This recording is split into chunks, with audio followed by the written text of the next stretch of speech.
2008 and 2009, the world started going populist in terms of the leaders they elected. I think people felt the need for strong men to lead the world. Uh, a hyper masculine response was needed. And you can see that right across the world. And they are the ones who have dealt with this pandemic in the worst possible way. Do you have a comment on that? Well, Neil, first of all, I want to thank you for inviting me. This is I've been twice, to your literary festival in person. What a treat to be here with my teacher and friend, Larry Brilliant, and my best to all my friends in India and everyone else who's watching. Anil, before I answer that question, I really need to share with you the framework with which I'm looking at this pandemic, just as Larry did, and then I can answer the question you posed once you know how I'm looking at this more broadly. So the argument I've made from the very beginning is that to think clearly as a leader or as a citizen about this pandemic, you actually have to put yourself in the frame of natural systems. You have to look at the world through natural systems. That's actually not something most people do or have the knowledge to do. Most people look at the world through the framework of markets or traditional politics. But to understand this pandemic and to respond appropriately, you have to start from the perspective of natural systems. Fortunately, the first time I appeared at Lit Live, I was there to speak about a book I wrote about natural systems called Hot, Flat, and Crowded. And that's really the book I've relied on most in thinking through this problem. Now, whenever I explain to people, where I start, I like to tell them that on my daughter works for National Public Radio here, and on the Easter Sunday, NPR, National Public Radio, did a roundup of pastors' sermons from around America at the height of the pandemic. And my favorite was Pastor Michael Curry from the National Cathedral, who ended his Easter sermon by singing a little song. He's got the whole world in his hands. He's got the whole wide world in his hands. He's got the whole world in his hands. He's got the whole world in his hands. Well, Anil, just substitute she for he, and you'll understand where I start in thinking about this pandemic. This is the first time she, Mother Nature, she got the whole world in her hands. This is the first time for our generation of plants and animals, unless you were alive in 1918 or 103. This is the first time for our generation of Homo sapiens that we've actually faced all together, from Mumbai to Minneapolis, from Bethesda, to Bangalore, we've all at the same time faced what I call one of Mother Nature's fastballs. That's an American baseball term. I don't know what the cricket equivalent is. But fastballs are the things that Mother Nature throws at her species, plants and animals, to sort out who is the fittest, as Darwin taught us. Who shall get their DNA into the next generation? And these fastballs are called droughts and floods and hurricanes and tornadoes and wildfires and germs and viruses. And she throws them at us. Now, when she throws her fastballs at us, who does she reward? What does she reward? She does not reward the smartest. No. She does not reward the strongest. No. She rewards the most adaptive. That is the history of evolution. She rewards who can adapt to my problem. And what adaptation strategies does she actually reward? This is the crux of the matter. She basically asks her plant and animals 3 questions after she's thrown her fastball at them, her virus, her wildfire. The first thing she asks is something Larry alluded to. Are you humble? Are you humble? Do you respect my virus? Because if you don't, I will kill you. It will kill you or someone you love. Are you humble? The second thing she asks is, are you coordinated? Because again, as Larry alluded, she evolved her virus over millennia. novel ones all the time, to find any crack in our individual or communal immune system. She says, are you coordinated? And lastly, she says, have you built your adaptation strategy on chemistry, biology, and physics? Because that's all I am. That's all I am, baby. I'm just chemistry, biology, and physics. And I'm Mother Nature, I'm going to do whatever chemistry, biology, and physics dictate. And again, to use an American baseball term, maybe that applies to cricket, I always bat last. And I always bat 1,000. I've never lost a duel in 4.8 billion years with any of my species. So if you've built your adaptation strategy on chemistry, biology, and physics, i.e. on science, on masks, on lockdowns, on social distancing, you will do fine. If you've built your adaptation strategy on politics, ideology, and an election schedule, I will hurt you or someone you love. So if you look around the world today, just to close this point, when you face one of Mother Nature's fastballs, like a pandemic, a global pandemic, you need to simultaneously maximize two things at the same time. How do we save the most lives, but also the most livelihoods at the same time? Because you need both. If you just shut down everything and save lives, you'll create millions of deaths of despair over the long term. If you just save jobs, you will cause millions of short-term deaths in the near term. You need a strategy that maximally saves lives and livelihoods at the same time. Now, if you look around the world, you see three basic strategies. The first is the Chinese model that says we will use the tools of our surveillance state, tools we've developed actually to control our people, to try to control a virus, to trace, track, test, and quarantine people. And we'll do that as efficiently as we can to hold down the transmission numbers and wait for a vaccine to give us herd immunity. Second model is the Swedish model that says we're going to partly open, partly close. We're actually going to let our young and healthy people contract the disease, develop natural herd immunity, over time, and protect our most elderly. Sweden did a terrible job, by its own admission, of protecting its most elderly. Whether this strategy works in the long run, I think is TBD, to be determined. Then you have democratic versions of both those. India's is one of them. Then you have the American approach. The American approach was to talk like we were going to lock down like China, to actually act like we were going to herd immunity like Sweden, to prepare for neither and claim we're superior to both. That is the American strategy. It's kind of a what the hell. I'm kind of tired of this lockdown. I'm going to the bar or to a wedding or a party or whatever. It's been a terrible, as Larry can tell you from an expert point of view, a shameful performance. One of the worst things I've witnessed in my lifetime. But we did not respect Mother Nature, and we violated every one of her adaptation dictums, and we're paying for that by having the most cases in the world, 25% of all global cases, with only 4% of the global population. Okay, Tom, I'll come back to you. Larry, in 2006, you gave a TED Talk, which was applauded all over the world, and you warned of a pandemic. We're now talking of something that you said 14 years ago. And I've seen that TED Talk, and you showed a diagram where about the spread, how quickly it would spread right through the world. And then you said something that we should follow the Buddhist dictum of slowing down time. What did you, Larry?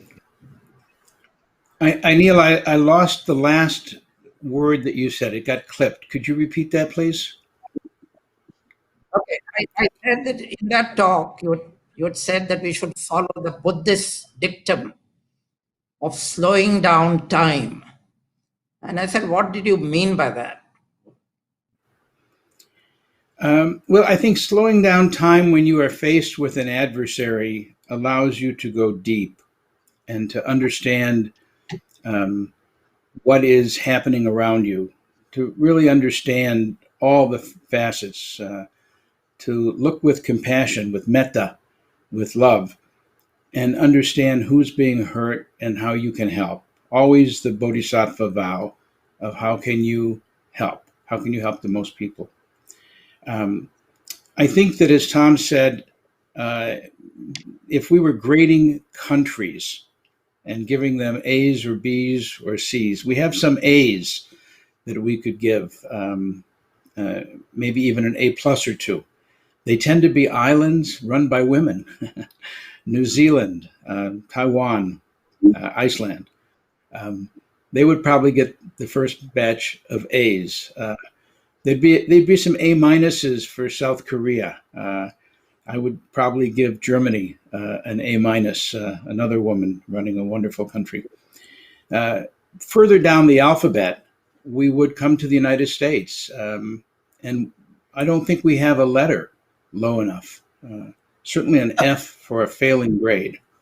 And I think I contrast the way the two programs that I worked in India, the polio eradication program, the smallpox eradication program, and of course the blindness program with the Aravind Eye Hospital in Madurai. These three programs slowed down time. They took appraisal of everything that was going on around them in the disease. They planned ahead. They made the best use of people, and they put them in the places that would do the most good. They did surveillance and then responded. First, they understood the science. We were able to eradicate smallpox.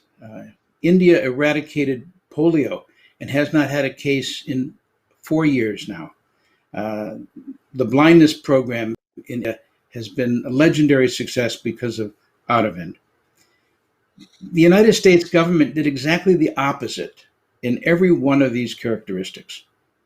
We had preparation, we ignored it. In fact, the Trump administration fired the people who had been hired to do pandemic preparation.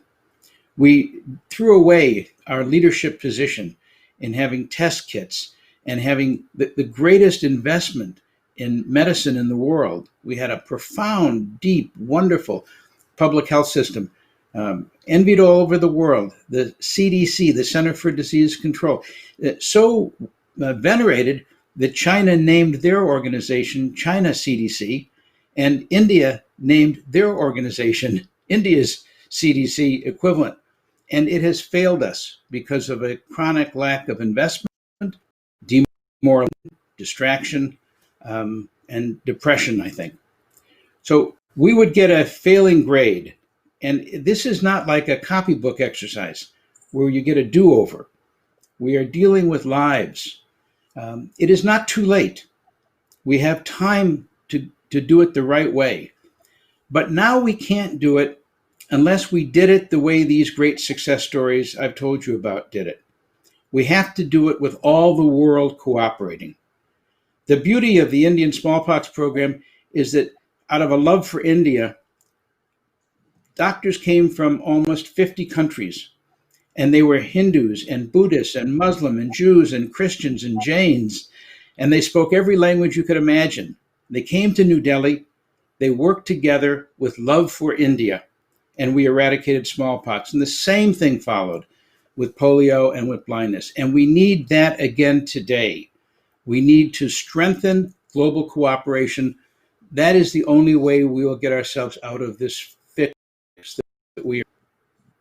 But in fact, Tom, what I see is the exact opposite, that we are getting more and more nationalistic. In fact, the Russians seem to be in the space race again. They're calling this thing Sputnik 5. Now, I want to come back to this question which I asked you earlier, which Larry has also elaborated on. Why is it that the women leaders have done better than the men leaders? And especially the tough guy men leaders?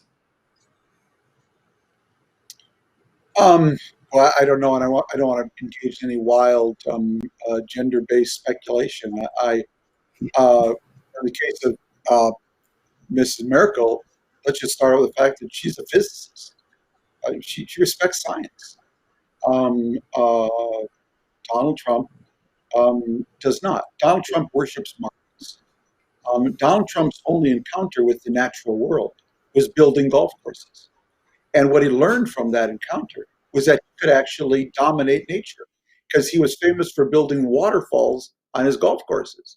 So he actually thought that he could dominate nature. But his whole reference point, Anil, is markets. Now, you may remember, because this was a very telling moment, maybe the most telling early on in the pandemic for how we got off course, was our stock market made the biggest one-day drop. I believe it was on a Thursday or Friday in very early March. I don't remember exactly. And it really rattled people after a Trump speech in which it was clear that he didn't know what he was doing. And the next day, Trump took some remedial action, and the market shot up and actually made its biggest one-day rise. And you know what Trump did, Anil? He actually took a screenshot of that one-day rise, and he emailed it to Fox News, to one of their evening business reporters. And that business reporter actually showed on his show Trump's graph of the stock market rising because Trump had autographed it. He'd autographed it. Now, while those knuckleheads were taking a picture of the market going back up, Mother Nature was silently, invisibly, inexorably, exponentially, and mercilessly spreading COVID-19 around the country. And so I can't generalize why these women are doing better. To me, it's because they're good listeners. They don't think they know everything. They rely on science and on scientists, and they were ready. Trump is the worst combination of a complete ignoramus who won't delegate. Now, if you have a leader who's a complete ignoramus, but he delegates, you're going to do fine. If you have a leader who's really smart and doesn't delegate, you're probably going to do okay. But where you really get in trouble is when you have a leader who's a complete ignoramus who won't delegate and allow people with real knowledge to take over. In fact, he gets jealous when those people get more attention from the public. And that is the core of our problem. So I can't speak to the strength of these other countries, but I can tell you exactly why we're in trouble. We have a president who is a complete ignoramus, but will not delegate. Yeah, well, that central point is right, that the countries which have done better have listened to the scientists, have listened to people with knowledge, and they've let them, the scientists and the epidemiologists, talk to the people instead of trying to hog the limelight themselves. Now, this brings us to this question. Can I say one thing? Can I say one thing just about your point? You introduced my friend, Dr. Larry Brilliant. Larry's responsible for eliminating, a disease, a mini pandemic in one of the world's most populous countries. I'd say he's got a lot of experience. He's one of the first people I called. He'll tell you. I want to know from Larry, has the President of the United States, has anyone from our CDC called him? Hey, have they called you? A lot of people have called as individuals. I think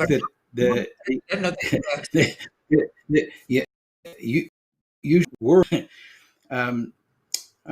I think Tom is right that the science gives us a way to conquer this virus. This is a terrible virus. Make no mistake about it.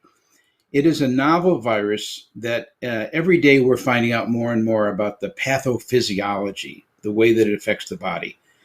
It looked a little bit like a respiratory disease, but so does smallpox. And that was also a respiratory disease.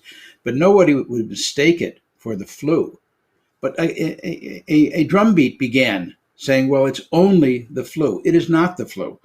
It affects your heart. It affects your brain. It affects your circulatory system, your liver. It is a horrible way to be sick. The drumbeat began that children don't get sick, and if they get sick, they don't get very sick. 1/3 of all children who are admitted to hospital wind up in the ICU. Of course it affects children, and of course children spread it. So many of the legends or the memes that come about in regard to a new disease, and this is not the case just in the United States, and it is not the case just for COVID. If you look throughout history, all pandemics create chaos. All pandemics reorder the global order. Many pandemics reordered boundaries and created new countries and toppled regimes and put in new political ideas, new religious ideas. This is what happens with a pandemic. The world is seized with one idea, 8 billion people thinking every day pretty much about the same thing.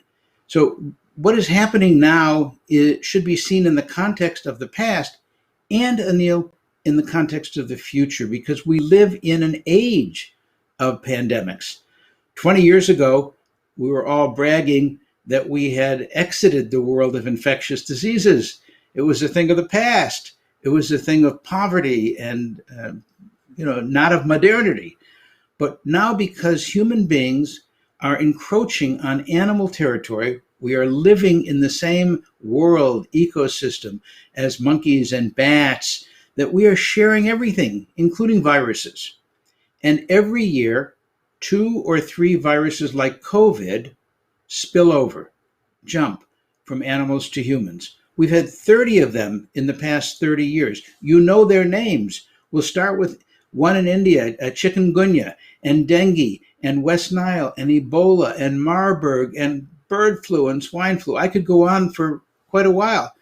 But we have another batch coming because we cut down the rainforest, we cut down the jungles, we move in with suburbs. As long as we do that, we will, as Tom said, we will help Mother Nature to get even with us by spreading new viruses amongst us. We have to change the way we live to protect against this future onslaught of viruses while we're simultaneously getting rid of this one. And Anil, we can get rid of this. We have to strengthen the World Health Organization. We have to strengthen the organs of global cooperation. We have to bury enmity and work together. Albert Einstein once said, you cannot solve a problem at the same level of consciousness that it was created. You have to go to a higher level of consciousness. It's true also for politics. No amount of nationalism can stop a global pandemic. We have to find new ways to work together. And then we have to see which countries have shown us the way. We have to see where were the best practices. We've already got more than enough good practices for India to follow, for the United States to follow. And we need to do it because I'm worried very much about India. I'm worried about India now. If there were a race to the bottom, a race to the highest number of cases, India is now, as Hans Rosling would have said had he been here with us, India is now coming up the chart in cases and deaths and is now number 3 or 4 in the world. And it will soon become the repository of the most virus in the world. So the world's got to be aware of this, and we need to work together to help those countries that need it the most. That's going to be even more true when we have a vaccine. And we have to decide what's the equitable distribution, what's the science, what's the non-political way to distribute this vaccine to help us to stop the epidemic as fast as we can. And we can do it. We shouldn't be disheartened. We act together. We need to do it. Yeah. Now, what we've seen is that political leadership has failed in many, many countries. And I think that's what we've been talking about. Now, is there any way that in future we can insulate fights against pandemics against the political leadership. See, this time WHO has failed miserably to play its role. But is it at all possible to insulate health from political leadership? Because you can't leave a country to one man or one cabinet for people to die in the hundreds just because they are being foolish and taking the wrong decisions. Whereas the scientists would know what to do. Someone like Larry would know what to do. So, what do we do in future to prevent all this? Tom, you go, please. Tom? Well, my answer, Anil, as an American right now, is to vote for Joe Biden, raise money for Joe Biden, caucus for Joe Biden, drive someone to the polls to vote for Joe Biden, because this is all about power. Our president is a deeply disturbed human being. And when the president of the United States, with all its scaling power, is a deeply disturbed and dishonest man, that affects the whole world. I don't say that out of any jingoism. It's just a fact. America's approach to crises historically, global crises, was three things. First of all, we always tried to be the leader that coordinated the response, the global response. Second, we gave aid and comfort. I don't want this discussion about Trump. I want to look at the future. As Larry was saying, if we are a global village now, especially when it comes to pandemics, how do we insulate people's health from political leadership? Is there any possible way to do that? No, there's no possible way to do that. That's why I'm starting with Trump. If you don't have a leader who respects science, you're not going to isolate the population from a pandemic. It's that simple. And if you don't have an American leader, Larry, what do you say? Well, I mean, we can always put the public back in public health and do things that devolve responsibility for health. As in India, health is a state subject. Also in the United States, much of health is a state subject. Our governors, your chief ministers, really are responsible for most of health services. So you find very big differences between states based on the competence and the wealth of the different states. It's one thing to say, can you separate the response to heart disease or diabetes from political leadership at the national level? And I think to some extent you can. You will see states that have done a better job or a worse job. But what Tom says is absolutely right. When you put the word pan into the equation, which means all, when you have a global effort, then you can't separate it from politics, because it's politics that controls the levers of power, decides the priorities, decides the resource allocation, decides the people who run it and the theories that they follow. If you are following a nationalistic theory, if you believe in the righteousness of nationalism, it's a very exclusionary ideology. We need an inclusionary ideology to solve a problem at a global level like a pandemic. Look, if we are successful, if half of the 220 member states of WHO are successful, that will leave us with 110 unsuccessful countries that still have the virus. And it will ping pong back and forth. It will, I don't know if you know this game, whack-a-mole, where you whack a mole. It will go back and forth like ping ponging in a hopscotch way. India won't be safe until Pakistan and Bangladesh are safe. The United States won't be safe until Latin America and Africa are safe. It is really an interesting and a moral call to action.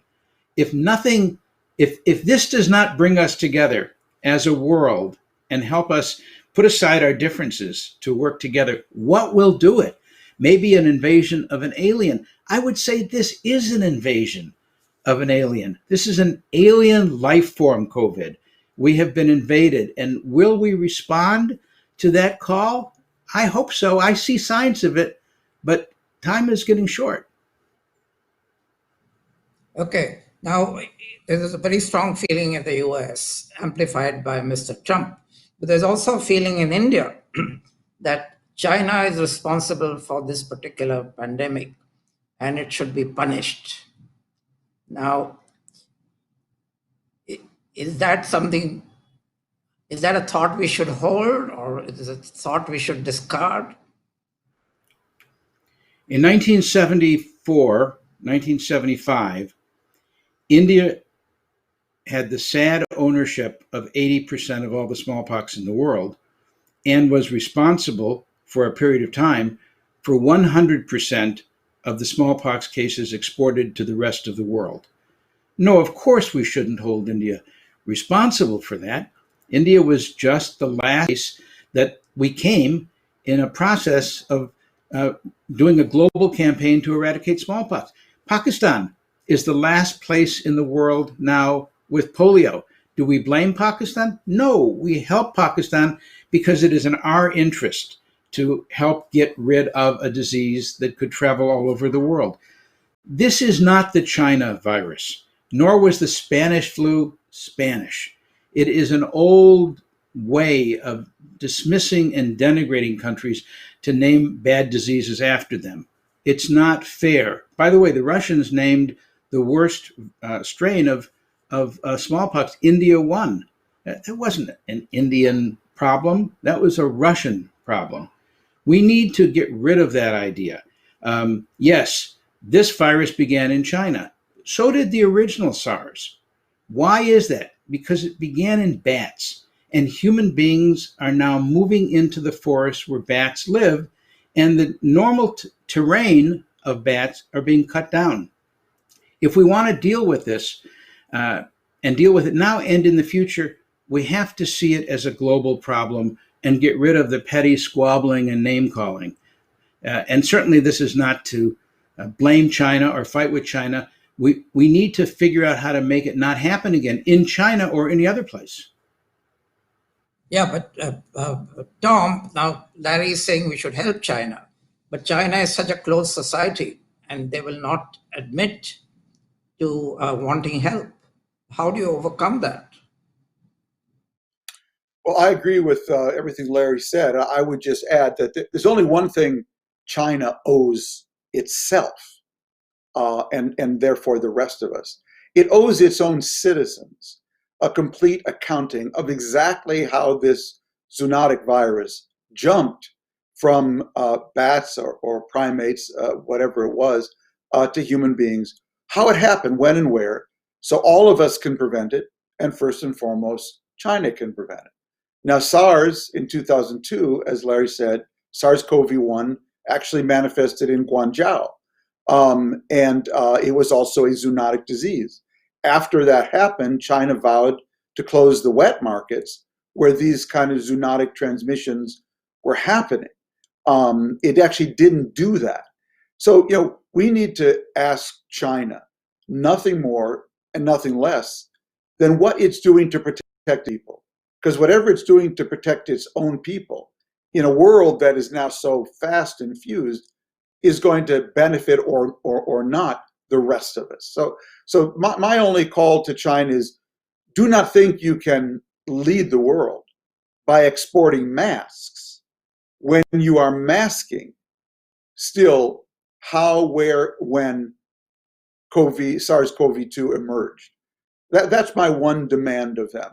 And I think that's a demand that's in line with the interests of the Chinese people.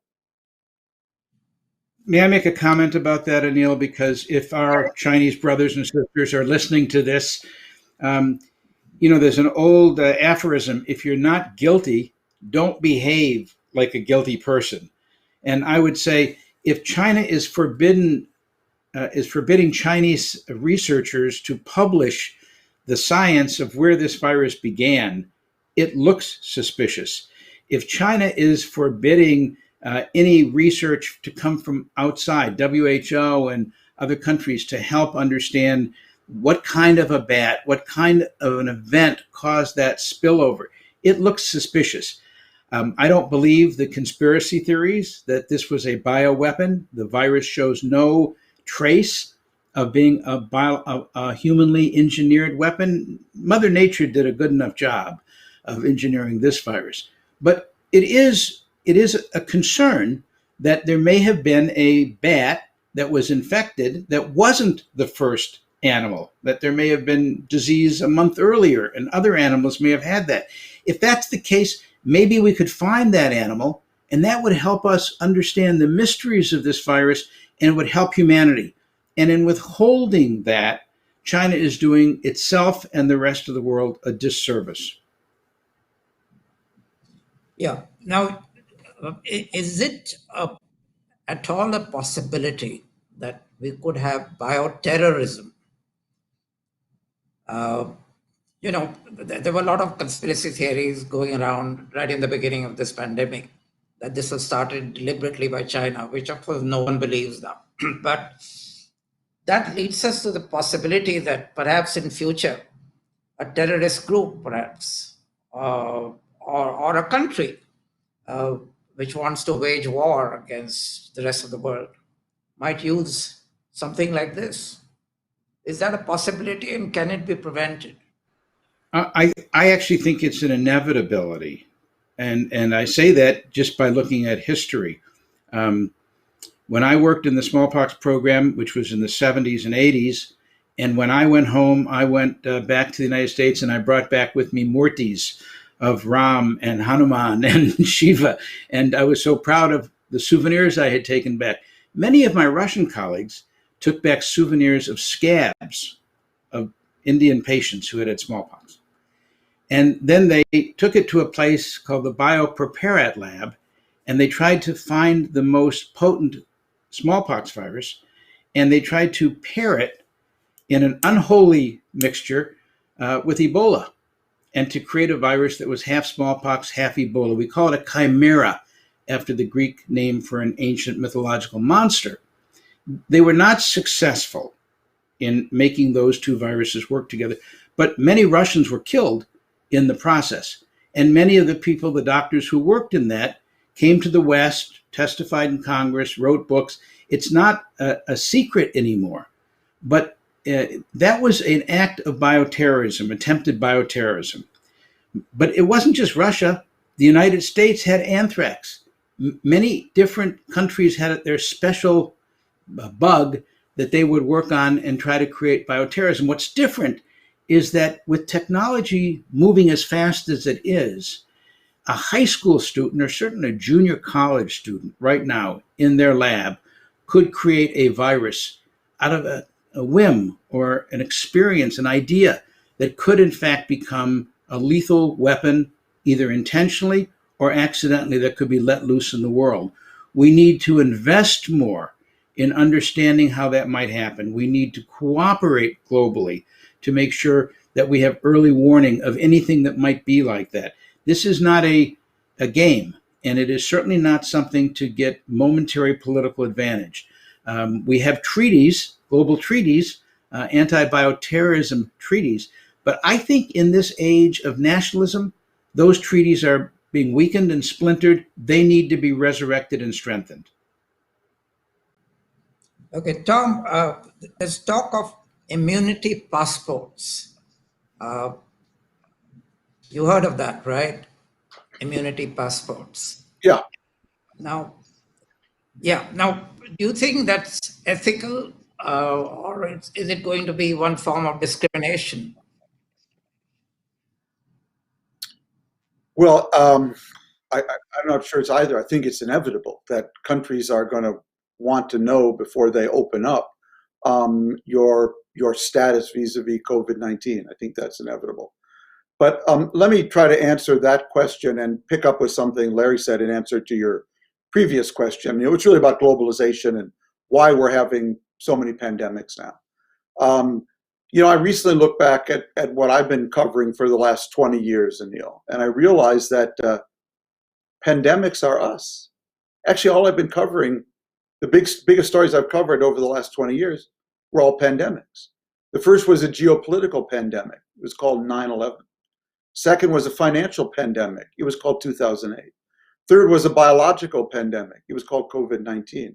And the fourth is an atmospheric pandemic. It's called climate change. So actually, all I've been doing for the last 20 years is covering the impact and fallout of pandemics. So why is that? Why is that?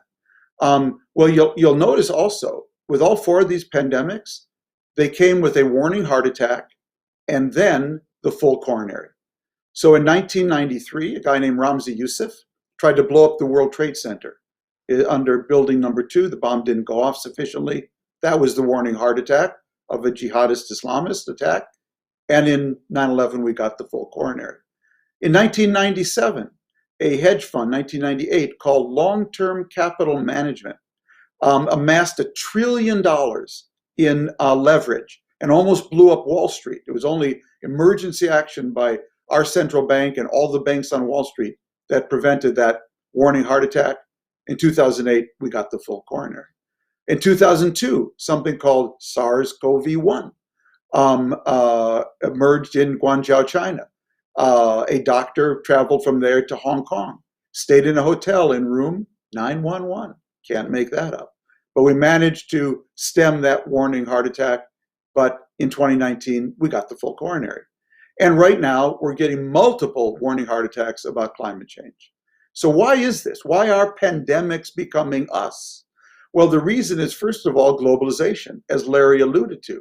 We've now wired more nodes of the world together and then grease the connection between those nodes to make the transmission faster and faster.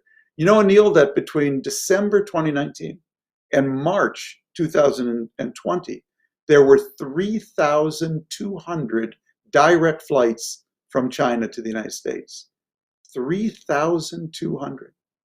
There were 50 direct flights from Wuhan to the United States. From Wuhan. Most Americans had never heard of Wuhan. 50 direct flights. So we've connected more nodes in the world together faster than ever. Secondly, and Larry has also been alluding to this, we removed the buffers, all the things that slowed down those connections to actually manage the flow of this system. So we, in the Arab Muslim world, they actually removed cultural buffers. What was bin Laden about? It was about purging the Arabian Peninsula in the Middle East of different cultures. Well, cultures, diversity in nature and in the human world are buffers, okay? Polycultures are naturally more resilient than monocultures, because monocultures in agriculture are enormously susceptible to a single disease. And monocultures in politics are enormously susceptible to diseased ideas, okay? So the Arab Muslim world had purged a lot of its diversity in the Arabian Peninsula, and out of it came that bin Laden idea. We removed the buffers in finance. All regulatory buffers we had in finance, we began to remove them in the name of efficiency, efficiency of capital, efficiency of supply chains. We removed the buffers, as Larry's been talking about, between us and the natural world. We invaded natural ecosystems. We killed the apex predators. We left behind the generalized species, as Larry said, of bats, rats, and primates that had co-evolved in the wilderness with these viruses. Then we removed them, put them in wet markets, and they jumped into humans that had not co-evolved with these, and we see the result. And lastly, we're removing the natural buffers to climate change, whether it's sea ice or whether it's mangroves that buffer storms. And the thing with climate change is there is no herd immunity to climate change. There's only an endless pounding on the herd. And climate change also doesn't peak like a virus. But the great thing about climate change is we already know the cure. We already know the cure, which is lowering our CO2 emissions. So if you look at what's happening around the world, we've been wiring the world together faster, farther, deeper, cheaper than ever before. We've been removing the buffers, and then humans do all the crazy stuff they always did. But now that craziness gets transmitted from one little node in the system to the whole system farther, faster, deeper, cheaper than ever before. And therefore, pandemics are us. And therefore, to conclude the point Larry made, without cooperation, without coordination, the notion that America first or India first or China first is going to make you safe is stuff and nonsense. The world needs to be more coordinated than ever before. Well, both of you are talking about, I think, is so fundamental because you're talking of huge cultural transformations. You are, in fact, in a way, talking of changing human nature the way it has developed. And I see both of these as impossibilities. So, really, uh, I think we are stuck with pandemics forever and ever. No, I don't think so. I think that what is basic in human nature is self-preservation. You are identifying a selfishness gene as something which is part of the way we have survived. We all still, every once in a while, see out of the corner of our eye something that's not there. We have some genes that harken all the way back to saber-toothed tigers or whatever animal was there in our ancestors' life. And we have a lot of these self-preservation genes. I would argue that is the way out. It is that very same self-preservation gene. The problem is we're not good at long-term thinking. We're not good at understanding an event that happened in that part of the world that caused an event in this part of the world. We haven't evolved enough in our frontal cortex to make network kind of connections.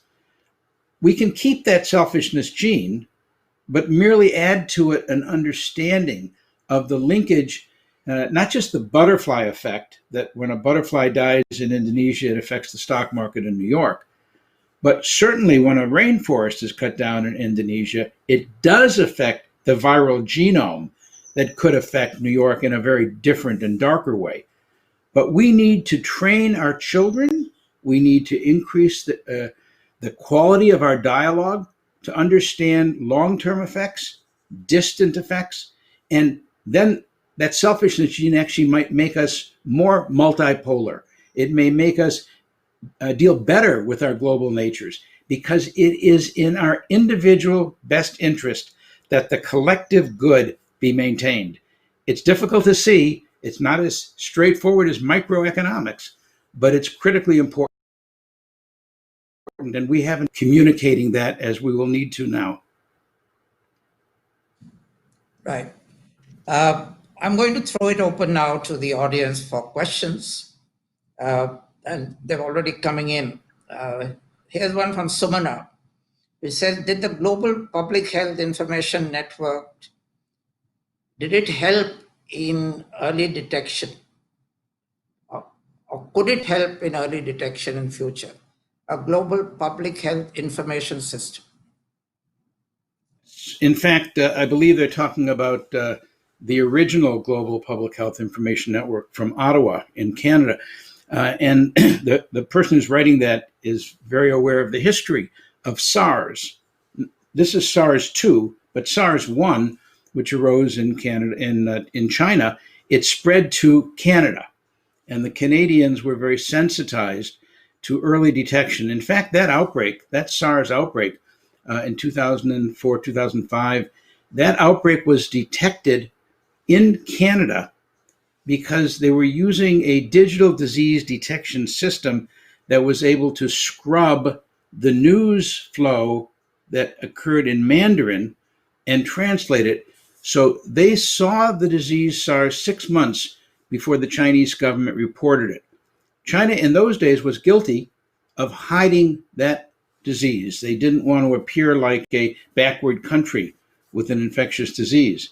After that happened, because that disease caused such havoc, the Chinese government really seemed to change, and for years opened up, was the earliest of all the countries to report many communicable diseases, swine flu, bird flu. It's a challenge right now with COVID, but your questioner is absolutely right.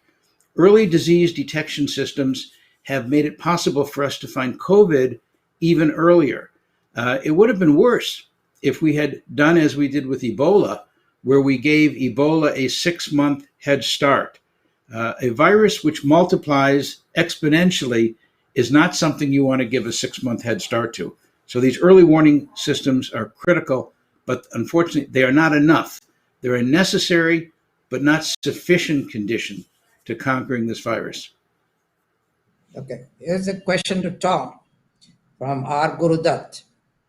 Hasn't the pandemic exposed lack of access to public health for populations worldwide? No question. Warren Buffett famously said in the financial pandemic, when the tide goes out, you see who isn't wearing a bathing suit. And it turns out that we in America and a lot of other countries had so underinvested in public health. We weren't wearing bathing suits when we needed to draw on a public health infrastructure to distribute testing, to coordinate testing and tracing, and ultimately to provide vaccination. And we had in America, I can only speak of, I'm not familiar with other countries. Larry will be much better on that. But we had systematically and chronically invested in public health. And as Larry said, President Trump even dismissed the White House pandemic experts. We threw away our umbrella right on the eve of the rainstorm. Larry, the question from Rajalakshmi Paparao for you. Because with your experience of India, what do you think we should be doing with a population of 1.3 billion to protect ourselves in future? Well, first of all, I love India. Every 1.3 billion in India and every corner of it and every community in it. It's hum to pakka Hindustani. I mean, really, it's my heart. So India has so many advantages because of the things that we do culturally. Some things that in India we sort of take for granted. We do namaste and we don't shake hands.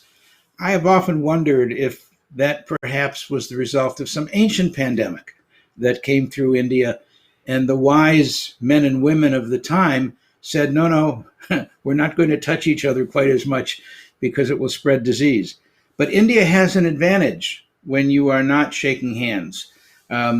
India has an advantage when we have such strong family ties that we stay together, and it's easier in a way to stay with your family and self-isolate in multi-generational houses. It can be a plus and a minus. But what I think we do with India is radical transparency. India has been guilty in the past of suppressing cases, of underplaying the amount of cases. That was certainly true in smallpox. It's true in COVID. It is not unique to India. Advice to my Indian brothers and sisters is don't do it. We need to know where the disease is so we know how to allocate resources and what to do. And sometimes the cooperation between the states, especially at the borders, hasn't been as good as it should be. There's a lot of this. It's your fault. It came from your district, and it came from Gwalior, and Jaipur didn't like it, or whatever it was.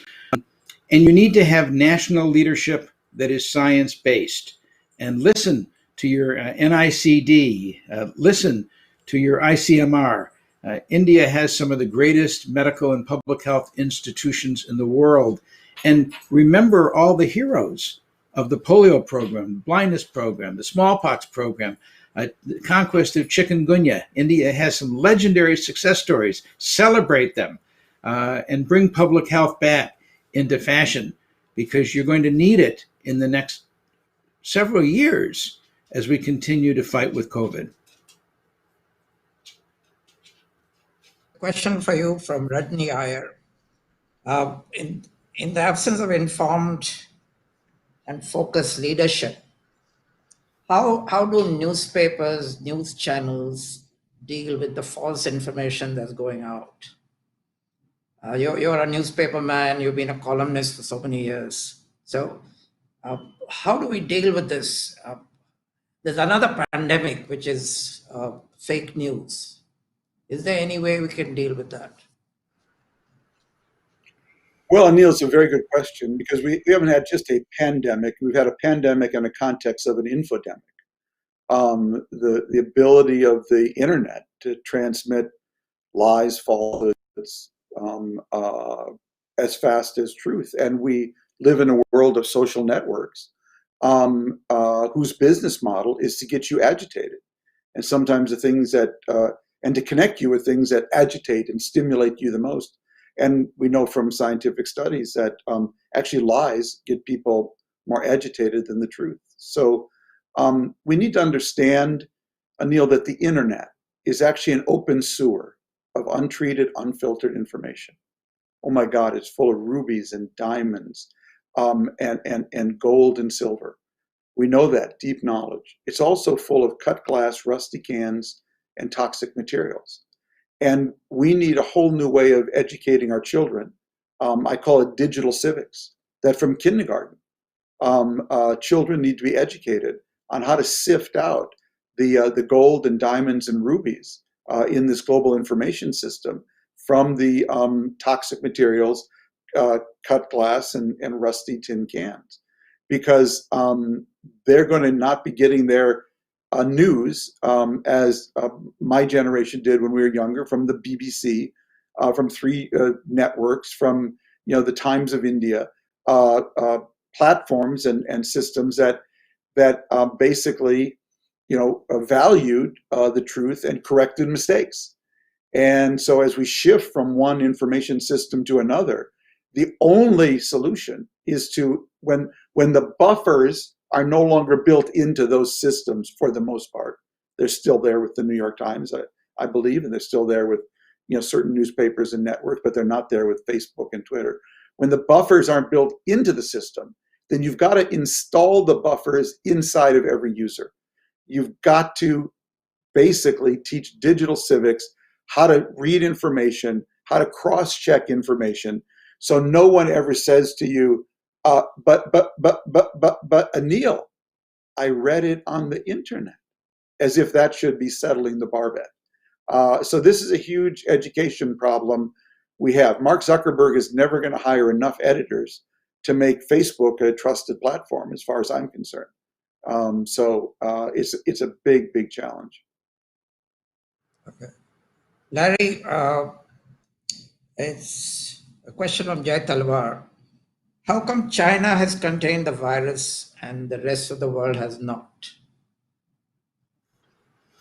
Well, China has not contained the virus. China contained the Wuhan outbreak and did it with a combination of an adroit response and a level of draconian measures that India or the United States would not be able to do. We will not go into a housing complex and nail a door shut. And we don't have the ability to bring doctors from the rest of the, a billion people and put them all in one small area like Wuhan, because the outbreak is too far advanced from now. China is constantly getting reinfections, importations from neighbors. Every once in a while, China will cut off travel. They will bring people back from Wuhan and now take them to Beijing when there's an outbreak there. China will not be able to continue to stay free of COVID until the rest of the world is, unless China wants to cut off all commerce, all travel, all communications with the rest of the world, which China doesn't want to do and its economy can't permit. So China is just as vulnerable as the rest of the world is, but they've gotten better at early detection and early response. That's a lesson we should learn. We should learn the best practices from each of the countries that have been successful and adapt them to our own culture and our own political system. There's a lot to learn from China, both ways, a lot to do and a lot to not do as a lesson from China. Right. Tom, from Praveen Parekh, do you think the economic toll caused by the pandemic is going to cause social unrest in many countries? I think that's a very, very important question. Yeah. Yeah. I'm afraid I do. And you know, look at Lebanon today. It's just a mini example of a state that was already frail before the pandemic, and now has been economically devastated. Think about Libya, no real government. Syria, no real government. Yemen, no real government. Lebanon, just hanging on. So I think these weakest of weak states, you're going to see real social breakdown. And I don't even know what it looks like. Lebanon's already moved to a barter system in terms of the Lebanese economy. People just barter. You know, I've got eggs and you've got tennis shoes, and I'm going to barter my eggs for your tennis shoes because the currency is so depreciated. I worry about what the effect is on the United States when we have multiple $trillion bailouts, which we have to do because people are just out of work. 40 million Americans, we've got to get them money. But what are the long-term impacts of that on our currency, our status as the reserve currency nation? I think we haven't even begun to understand the long-term fallout of this devastation. And I think that we already, had a world of many frail states, and I think you could get some real social breakdown and large numbers of people moving from regions of disorder trying to get into the world of order. And so this is a time for the countries that can maintain order to really get together and try to work the countries of disorder get back on their feet. Yeah. Do you think that, Tom, is that a possibility that the countries will work together? It certainly isn't. Again, I'm going to go back. I'm not here to harp on Donald Trump. It's just I go back to what I was saying before, Neil. If you look at previous global crises, America always played three roles. We were the coordinator of the coalition to stem that crisis. We were the provider of aid and comfort to those worst affected by that crisis. And we were the provider of the scientific solutions to stem that crisis and reverse it. We're not playing either of those roles. We have not tried to be the coordinator of anything, just the opposite. We've tried to undercut the lead coordinator of the World Health Organization by quitting. We have not been a source of scientific information, and we have not been a source of aid and comfort to anyone, not even ourselves. And I'm a big believer that America does occupy, for better and for worse, an outsized role in global politics. And when we get so off the rails, that really affects the whole system. Because China can talk about leading and not lead. China's not going to lead the world. No one's going to follow China voluntarily, except the vassal states around it. It does not have the moral authority to do that right now. I hope one day its moral authority will expand by things it does for others. But right now, that when America doesn't lead, nobody leads. And you have the kind of global vacuum you have right now. Can the United Nations play a role? No, the United Nations is only as strong as its key players. And if its key players don't want to play nice with each other, the United Nations doesn't exist in an alternative universe where it can be coordinated when the key powers that make up that institution want to be uncoordinated. Okay. Larry, here's a question from you from Raksha Patil. How much can we trust vaccines that are fast-tracked, which is happening now? All vaccines are being fast-tracked. Forget the Russian one, which seems to be ridiculously fast-tracked. But what about the others? Well, I think people are looking at the Russian vaccine that was tried on 38 people, one of whom was Putin's daughter, apparently, and said that's too small a sample to know whether it is safe. But is 3,000 a large enough sample? Is 30,000 a large enough sample where 10,000 are controls and 10,000 get a moderate dose and 10,000 get a high dose? We are looking for a vaccine that will help us stop the worst pandemic in our lifetimes, perhaps the worst pandemic in 10 generations. So, of course, we want to get one as fast as possible. And the first few vaccines that we get are unlikely to be good enough to be the global vaccines that we need. Let me just mention some of the attributes that we need to have in a vaccine that will work in the villages of India or in the cities of China, for that matter. It needs to be a vaccine that is stable, that is safe, that is inexpensive, but it also needs to be a vaccine that only requires one dose, not two doses, and certainly not seasonal boosters. It needs to be a vaccine that does not depend upon a cold chain. All the mRNA vaccines, for example, have to be kept at minus 80 degrees. Can you imagine the tens of thousands of jeeps that we'll need to go all over the world being able to carry a vaccine that has to be kept at minus 80 degrees? So we need to understand that there will be side effects that will only be found after 100,000 or 1 million or 10 million people have had the vaccine. I mentioned polio for a second because the polio vaccine trials took 5 million children before we adjudicated it as safe. Smallpox vaccine took 200 years of use. So we have a little bit ahead of ourselves. But I also want to mention one more thing for your listeners and your viewers. And I ask you the question, do you know which country has the greatest capacity to make the most vaccine in the world? And I'll that, but it might surprise you that it's India.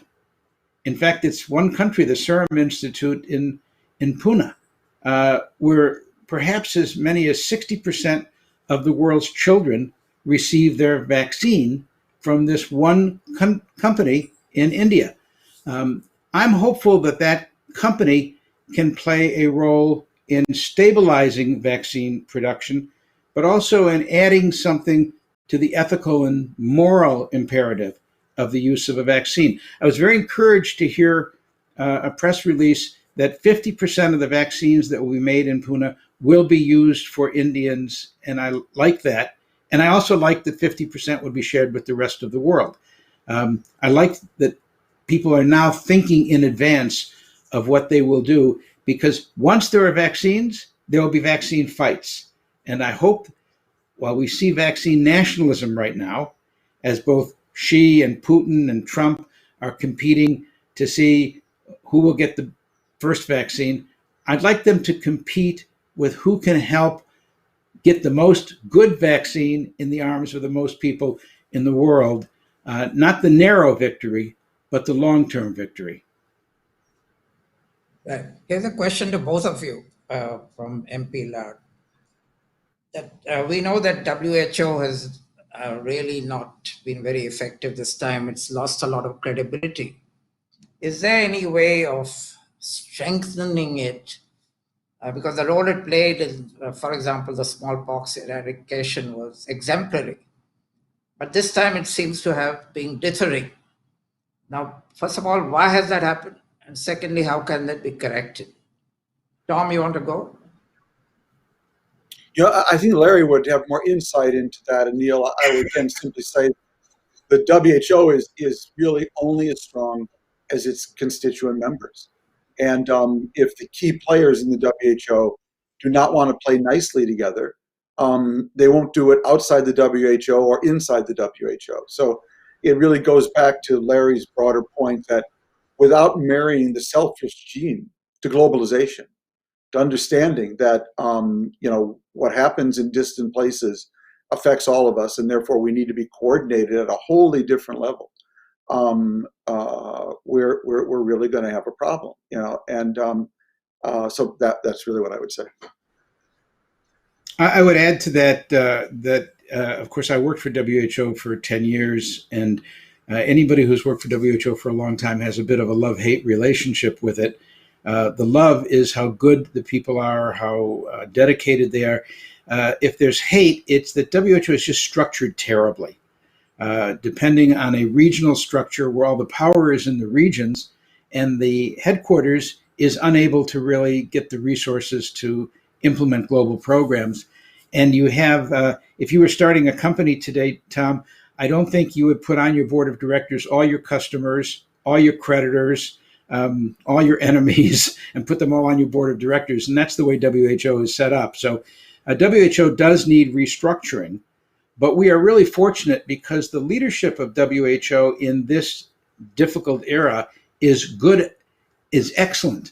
Tedros is the best director general that I've worked with of the last 7. Maybe Gro Brundtland might be a good competitor for that role. She was fantastic. But Tedros is a great director general. They have a wonderful organization called GORN. And I mention that because that is what you think of when you think of WHO right now, the Global Outbreak Response Network, which is run by Mike Ryan, a phenomenal epidemiologist. Great people at WHO, great leadership, terrible structure, and always beholden to the money that comes in. WHO's annual budget, just to give you an example, is smaller than the annual budget of the health department of the city of San Francisco.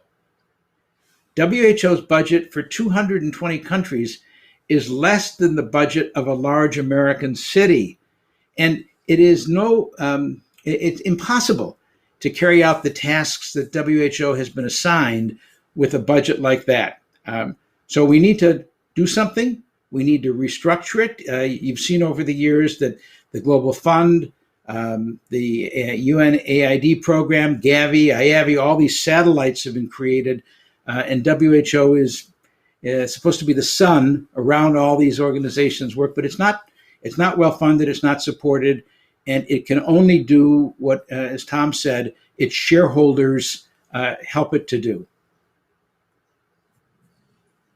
Well, I think it's we're running out of time, and I'd like both of you to give your closing remarks. Tom, would you start? Well, I think it comes back to the point that Larry was making about the selfish gene. And people who don't know what world they're living in, and people who don't think about the future tend not to do well there. We're living in a world that is more tightly bound together than ever before, that will transmit farther, faster, deeper, and cheaper aberrant behavior and positive behavior and new ideas from anywhere to anywhere. And we've never needed, in the face of this global pandemic and all the others that we've been through and will likely face, a world that is more coordinated, less nationalistic, and more science-based and more forward-looking than ever before. And that's what this pandemic is teaching us and warning us. And I hope we heed that warning. I hope, I can only speak for my own country, but I desperately hope we get a different administration that is open to working with other countries, not only to face these challenges, but to exploit the amazing opportunities that technology is giving us. So that's my hope. I hope India will be part of that. And I can't imagine us succeeding without it. Great to be with you at Lit Live virtually. Look forward to coming back in the future again for the third time in person. I look forward to that. Larry, your closing remarks? I'd like to agree with my friend Tom in what he has said, including the thanks, Anil, for inviting me to come virtually. I don't know about virtuously, but virtually to participate in this. After the Second World War, when the world was in chaos, and we watched the mushroom clouds from the atomic explosions in Hiroshima and Nagasaki and the firebombing of Dresden, and we saw the skeletons come out of the fire pits and the gas chambers of Auschwitz. The world shuddered in horror at what we had done, what we had built, what we had allowed to happen. And something happened that was magical. Each country gave up a little bit of its sovereignty to make the World Health Organization, the UN General Assembly, the FAO, this kind of alphabet soup of acronyms that creates the structure that has kept us together for 75 years. And we enjoyed that structure because we gave up a little bit of our sovereignty to be part of a greater whole. Now, maybe that structure is getting, as we say in America, a little long in the tooth. Maybe it's not right or fit exactly for purpose in the 21st century. But we can't destroy it without finding a replacement for it. We need to improve it and not abandon it. And what has happened with the forces of nationalism that have infested, I would say, taken over the countries that we all know and love so much, is these forces of nationalism, they pull us apart. They are centrifugal forces. If after the Second World War, the creation of the United Nations was a centripetal force bringing us together, these nationalistic forces are centrifugal forces. We cannot deal with a pandemic, any of the pandemics that Tom mentioned, the climate change pandemic, the pandemic of selfishness and ego, Kam, Krod, Lob, Moha. We can't deal with any of these pandemics unless we look at it as we are a whole population. 99.5% of our genome is the same, whatever the skin color or religion that we have. We are really all in this together, and that's not some kind of a hippie kumbaya silly statement. We are all in this together, and we will learn from this pandemic what happens when we think for a moment that we are alone and not in all this together, because you can't stop a global problem with a nationalistic theory. So I hope that my friends in India will take a good look at the problem that we have. India has a big problem ahead with COVID and a bigger opportunity to be a global leader in vaccine production, in finding best practices, in publishing ideas, in jumping right into WHO and helping to strengthen it and strengthen the World Council of Nations as we struggle to find an ending for this pandemic and a way to deal with, as Tom said, the next pandemic of climate change. Thank you so much for inviting me. I'm so happy to be here with you. Well, thank you, Dr. Larry Brilliant. Thank you, Thomas Friedman, for a very enlightening conversation. And I hope our listeners will learn a lot from what you've just said and will carry a glimmer of hope in these dark times. I think that is very important. And thank you, Sangeeta Jindal and the JSW team for making this possible. Now, tomorrow at the same time, 6:30, we have a second session, how culture and spirituality can restore our faith in humanity. And we have three very eminent people, Shobha De, Prasad Doshi, and Amish Tripathi. So we'll see you there tomorrow, 6:30 p.m. Bye-bye.